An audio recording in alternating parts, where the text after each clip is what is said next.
ketika kita hidup kepada keluarga, kita sebagai sampai itu apa yang kita lakukan ketika kita jalan ini apa santri, bagaimana saya punya orang tua, apa yang kita lakukan? Pernah tidak kita mengucapkan kepada orang tua yang dalam hidup, umpamanya Pak, doakan saya, maafkan saya belum pernah belum sempat membahagia orang tua, maka sampai akhirnya ada saya masih begini, insya Allah ya terusnya. Apa kita harus jelasin kepada beliau dalam hidup? Itu saja. Orang tua berdoa dengan anak-anak, ada beberapa Jawa. Kasihannya orang tua kepada anak satu kelompok. Tapi kasihannya anak berada kepada orang tua satu kelompok. Kelompok itu sisi sama keluarga saya pernah berkata. Sisi itu lebih dibanding sesuatu. Contohnya waktu dulu tidak sering kemudian itu dilakukan.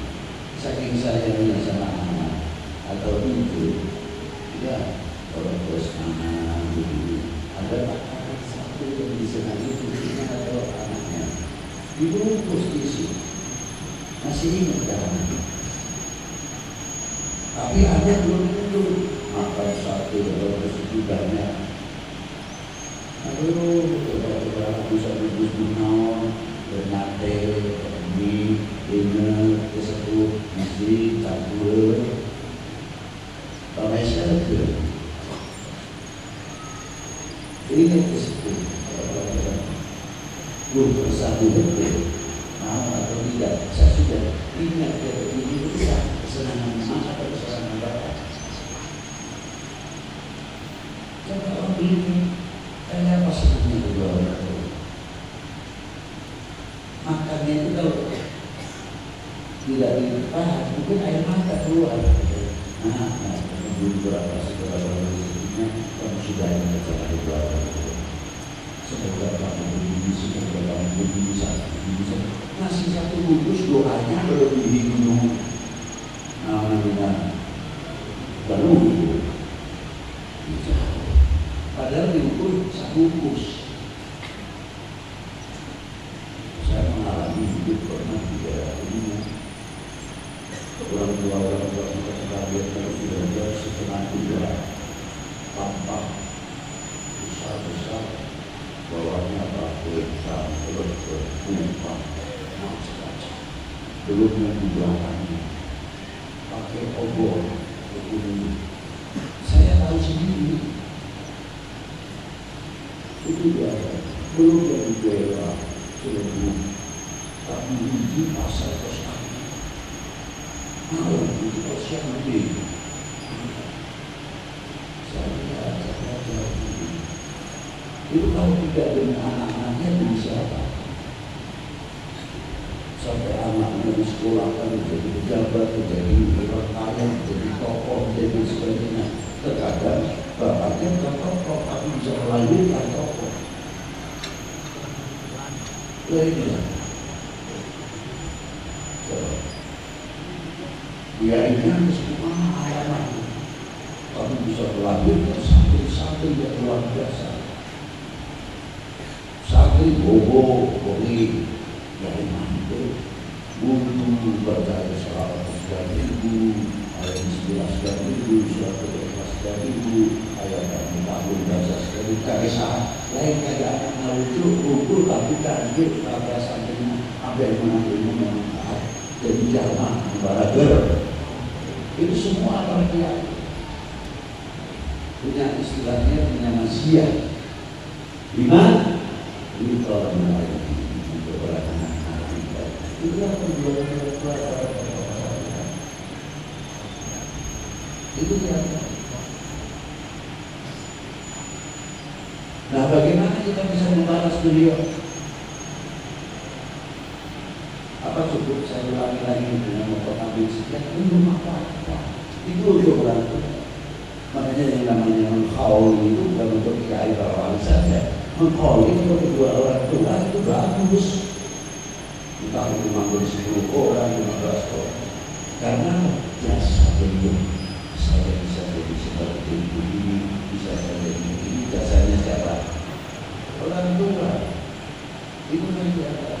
Coba para santri yang mau memikirkan orang tua-tuanya yang berbeza ada di kampung sawah, baru juga bermanfaat di sawah, bagaimana ibunya luar biasa. Ada yang bermasalah. Berarti setiap anak didik, anak santri membawa misi harapan orang tua.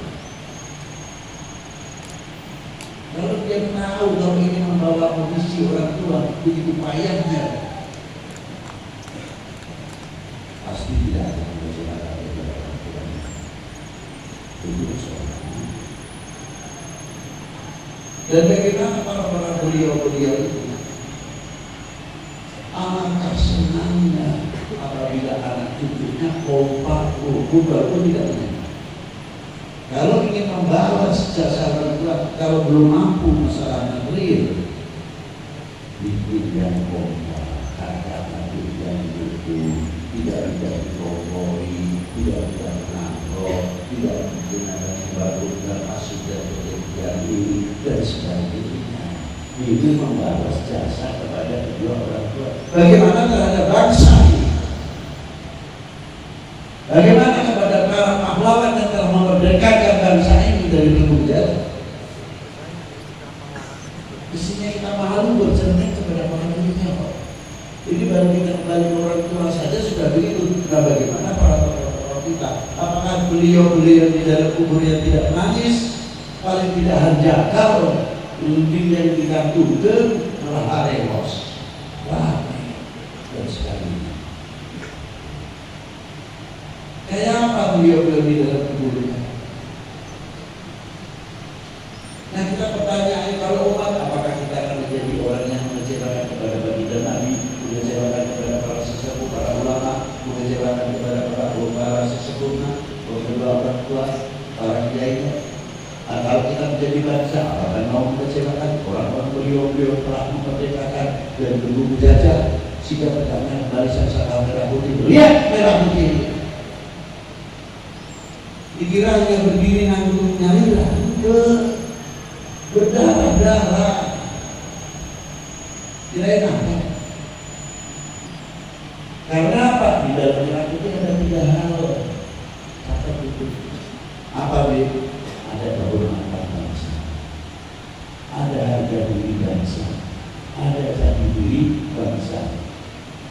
Abdi mempunyai kehormatan serta anak bangsa tidak mungkin akan membiarkan penjajah, akan terima penjajah, tidak mungkin. Kami bangsa yang terhormat mempunyai harga diri. Nah, para leluhur kabur mempunyai semuanya, maka berjuang dengan luar biasa untuk menegakkan kembali berdirinya tegaknya merah, karena mempunyai harga diri, mempunyai kehormatan bangsa. Ingat dulu itu. Ini baru ulama, baru kiai, baru sepuh. Oh, kata Rasulullah Sallallahu Alaihi Wasallam terlalu tinggi.